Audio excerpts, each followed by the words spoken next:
moto mudou o barulho do motor hoje, né? Fez um barulho estranho hoje no motor. Fiquei assustado aqui, ó. Tem hora que ela muda, ó. Tá com barulho normal, ó. Ela acelera. Aí do nada ela, ó. Ó. Ó, parou.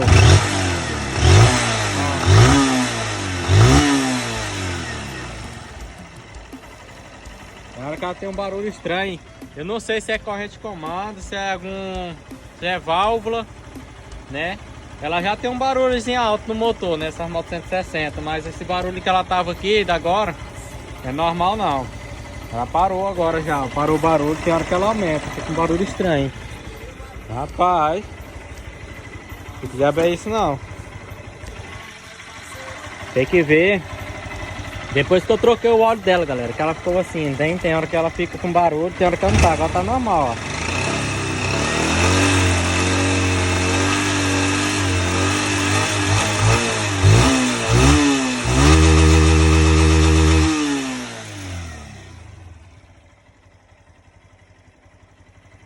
E aí, galera, será o que é aí, ó? Acho que é válvula, né? Deve ser válvula, porque o óleo que eu botei agora foi o 1030, o óleo mais fino, né?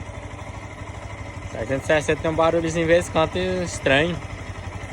Vamos ver o que vai dar aí. Se coisar, eu regulo as válvulas, que eu mesmo mexo nesse negócio aqui.